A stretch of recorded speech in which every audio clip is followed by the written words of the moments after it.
What's up everyone, my name's Col3trane and I'm gonna take you through my firsts and worsts and we're gonna get started with the firsts. All right, let's get it. My first memory was, I think my first memory was my 3rd birthday party. I was in Florida where my grandparents live and it was a guy pouring water on my head. That's the only thing that I remember about that birthday party, but I'm sure it was lit.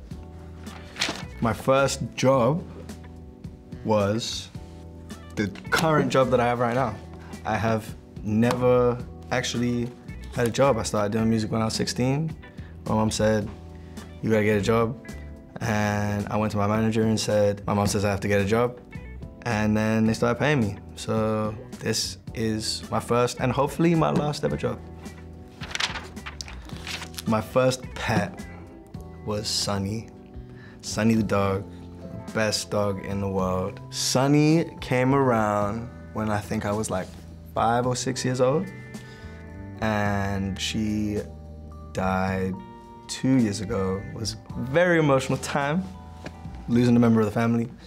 But what my mother always says, she had the best life. She had the best life and she was the best dog, really, it's a fact. First best friend. My first best friend was a guy called Liam. We went to school together, we played football together, we're still close, we're still friends today. But obviously I'm over here, he's over there, in London, where I grew up. Shout out Liam, and shout out Adam, and shout out Alon, shout out Julia, shout out First Academy FC in Cricklewood, shout out Rabbi U, the coldest, never passed the ball, but he was dumb cold. Yeah, my first crush. I think my first crush was a girl who I went to camp with in New York when I was like 11. I cannot remember her name at all, but she was so cute. And I think there was like a dance, like, you know, it's like everyone goes to the dance or whatever. And I think I asked her and she said yes, and then she said no. That was my first crush and also my first heartbreak. My first kiss. That was my first date too.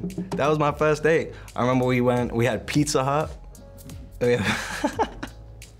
We had Pizza Hut, and then we went to go and see a movie. No idea what we seen. I was just like, because when you're a kid, right, and you in the movie, you're just trying to figure out how you're gonna do it the whole time. So I'm like, I don't know what to do with my hands, da da da. But I remember we kissed in the cinema, and then I'm pretty sure that my mom picked me up. And then, yeah, that was about it. I don't think it lasted very long, the date or the relationship. Shout out Emily, I have absolutely no idea where she is. I hope that she's doing all right. Wow, okay. This is a funny one. The first time I smoked weed, I don't really smoke weed like that, but the first time I smoked weed was actually with Liam. Because in the UK, everyone smokes spliffs, right? So I've seen all my older brothers and just people around, whatever, smoking spliffs. It's like you smoke a cigarette, you smoke and da-da-da-da-da. You could smoke a whole spliff and you'd be cool, right? But I'm like 12, 13, I have no idea what I'm, probably 13. I have no idea what I'm doing. Liam pulls up with these 2 joints and we just start smoking and smoking. I'm like, oh, this is cool. I'm looking up at the stars wow, this looks really nice. I remember I went inside, I ate a cookie and that cookie changed my life because it felt like I was chewing on my own teeth. Bugged out. Was not a good night, not a fun experience. I would not, actually, I mean, smoking weed is fun, but I would not recommend doing what I did at such a young age. My first tattoo, I'll show you right now, is the 3 on my wrist. 3's always been my lucky number. It's always brought me positivity, and I've always had good things come to me in 3s. I just thought it was good for my first tattoo. The first time I really got into trouble, I remember there was one time, and this one, it wasn't even my fault. There was one time where for some reason, we had I think me and my brother had a doctor's appointment or something. So we had the morning of school. My mom went to my brother, who's older than me, 4 years older than me. She said, there was no point in us going back to school. She said, here's 20 pounds, take Cole, go and take him to the movies and then take him home. And I was like, great, I get to go to the movies, I don't have to go to school, it's lit. She leaves, my brother's like, we're not going to no movies. I went and chilled with his friends and they was all getting up. And then we came home and I was chilling. I was big chilling. And my mom walks in the house and she sees my brother high as hell. And she just starts like screaming at him and he comes upstairs and looks at me like, why did you tell her? Why would you tell her? And I was like, bro, I've been in here the whole time. I didn't do shit. That was one time. That's one memorable time for sure. The first lyric I ever wrote. Oh, I had a song called Progress. Making progress, what's the hold up? Da da da da da da da. At 2 a.m. and I can hear you. Na na na na na na na. Yeah, I can't remember the actual thing, and to be honest, I don't really want to sing it on here because it was cap.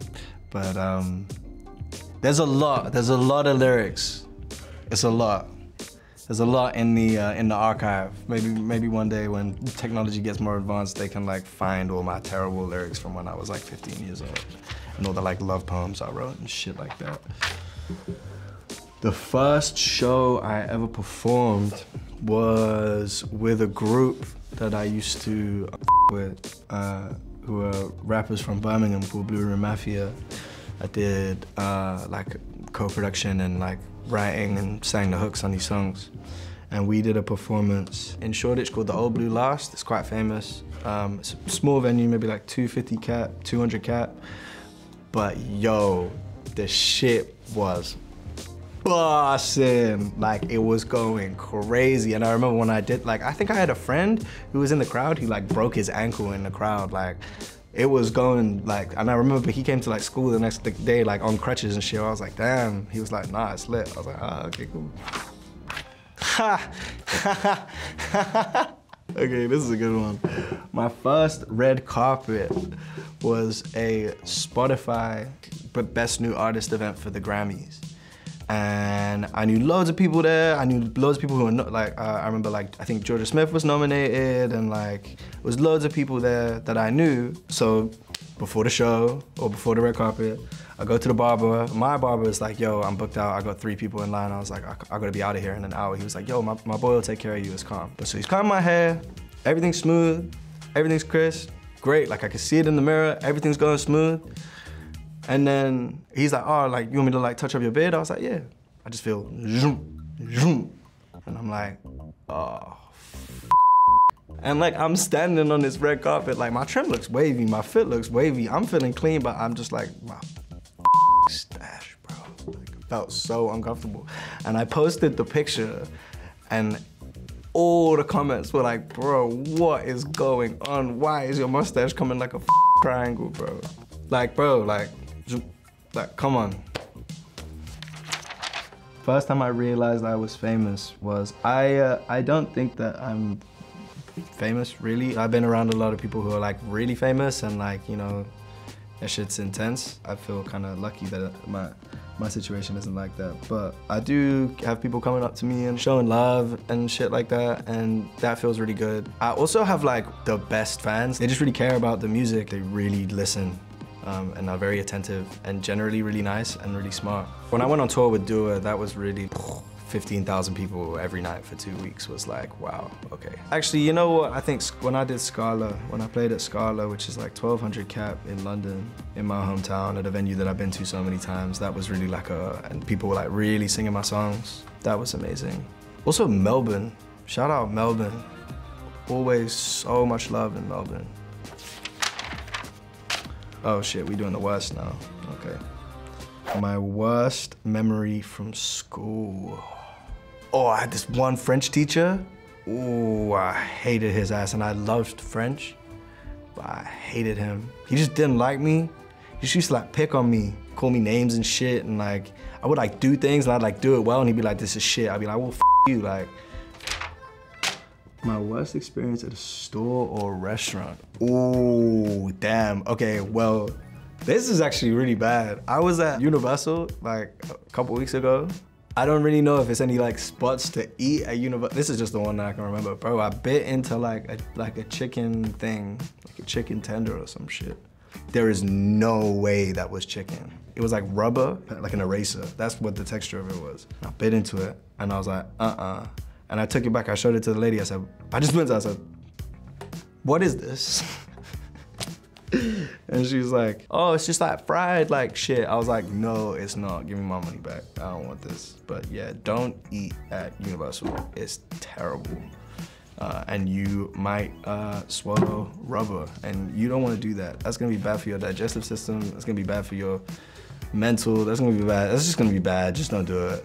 My worst hangover. It was Halloween 2019, and on the 1st of November, I had a show in Brussels, I think it was, to start a European tour. And I went out the night before, and I got home late, and my flight was at like 7 a.m. So I just decided, f it, I'm gonna stay awake. I'm gonna just power through it.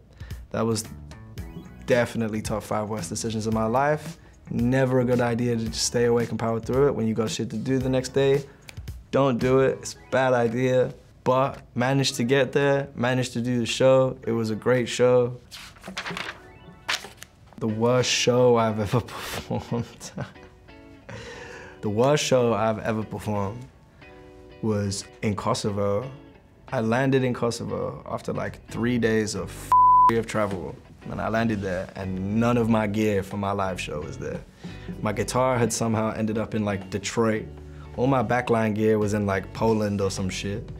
And I'm in Kosovo with no show.